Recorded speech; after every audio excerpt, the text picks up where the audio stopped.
សូមជំរាបសួរជនរួមជាតិស្រឡាញ់នេះគឺជាព័ត៌មានអាសន្នបំផុតនិងជារឿងដ៏រន្ធត់សម្រាប់ថ្ងៃទី22ខែធ្នូឆ្នាំ2026នេះពេញមួយថ្ងៃនេះស្ថានភាពព្រំដែនកម្ពុជាថៃបានផ្ទុះសង្គ្រាមយ៉ាងខ្លាំង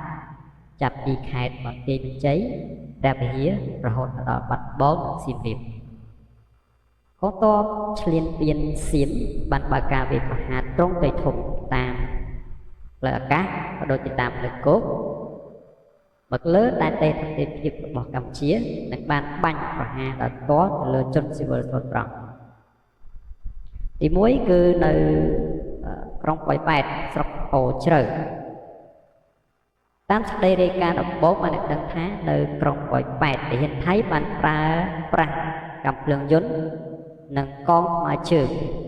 បាញ់ស្រោចចូលផ្ទះប្រជាពលរដ្ឋយ៉ាងរហ័សអ្វីដែលខ្លោចសារបំផុតនោះគឺស្ថិតនៅក្នុងភូមិសុភីជើងស្រុកអូជ្រៅលោកតានិងលោកយាយពីរនាក់ដែលគាត់ជាអ្នកចាំចង្ការឲ្យគេត្រូវបានក្របកាំភ្លើងធំផ្លោតចំបណ្ដាលឲ្យរងរបួសធ្ងន់ធ្ងរមកដល់ម៉ោង20 នាទីរសៀលការបាញ់ប្រហារនៅតែបន្ត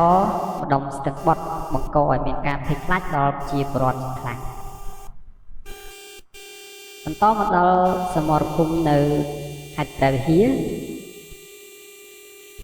ចាប់ពីម៉ោង8ព្រឹករហូតដល់ថ្ងៃត្រង់យោធាថៃបានប្រើប្រាស់កាំភ្លើងធំទំនើបប្រភេទ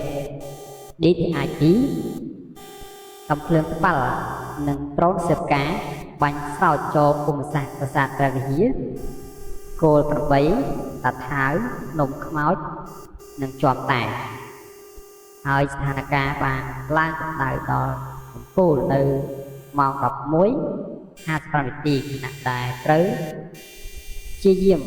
បុកសម្រុកឡើងទៅកាន់កន្ទ្រប់និងប្រាសាទព្រះវិហារទោះបីជាត្រូវបើកក្រោះនិងកំភ្លើងធំបាញ់ខុបយ៉ាងណាក៏ដោយក៏កងកម្លាំងការពារព្រំដែនរបស់យើងនៅតែឈរជើងយ៉ាងរឹងមាំដូចជាដែកខេបហើយកងទ័ពកម្ពុជាបានវាយបកទៅវិញយ៉ាងខាងដៃនិង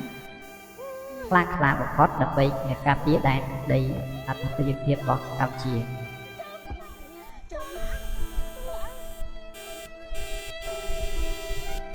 មកដល់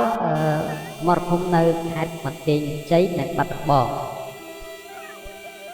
មិនត្រឹមតែនៅព្រះវិហារប៉ុណ្ណោះទេនៅរសៀលម៉ោង3នេះសមរភូមិបឹងប្រគួនភូមិជោគជ័យនិងប្រៃច័ន្ទក៏កំពុងឆាប់ឈ្មោះយ៉ាងខ្លាំងដែរហ៊ានឈ្លានពានសៀមបានបើកការវាយលុកយ៉ាងថ្មើរជើងនិងការបាញ់ផ្លោកប៉ុន្តែយុទ្ធជនកម្ពុជានៅគ្រប់គ្រងស្ថានភាពបានទាំងស្រុងដល់ឡែកនៅស្រុកពលូតខេត្តបាត់ដំបងឯនេះវិញនៅម៉ោង2:42នាទីរសៀលយោធាថៃបានបាញ់ផ្លោកអាវុធធុនធំជាង40គ្រាប់ចូលក្នុងភូមិសាស្ត្រឃុំតាស្រាដែលជាតំបន់ប្រជាជនស៊ីវិលរស់នៅនេះគឺជាការរំលោភបំពានច្បាប់សង្គ្រាមយ៉ាងធ្ងន់ធ្ងរលើជនស៊ីវិលព័ត៌មានចុងក្រោយពីក្រសួងការពារជាតិបានឲ្យដឹងថានៅវេលាម៉ោង4:13នាទីរសៀលយោធាថៃបានប្រើប្រាស់យន្តហោះចម្បាំងប្រភេទ F-16 ចូលមកទម្លាក់គ្រាប់បែកក្នុងភូមិអូកតឹងភូមិស្រែណយស្រុកវ៉ារិនខេត្តសៀមរាបការប្រើប្រាស់កម្លាំងអាកាសនេះបង្ហាញថាភាគីថៃបានរុញស្ថានភាពឲ្យទៅដល់ព្រៀបទ្រង់ទីធំហើយមកដល់ម៉ោងនេះកងកម្លាំងក្តាប់អាវុធកម្ពុជាគ្រប់ទិសទីកំពុងត្រៀមលក្ខណៈវាយបកការពារជាតិយ៉ាងពិតប្រាកដបំផុតហើយយើងខ្ញុំនឹងបន្តតាមដានរាយការណ៍ជូនបងប្អូនជាបន្តបន្ទាប់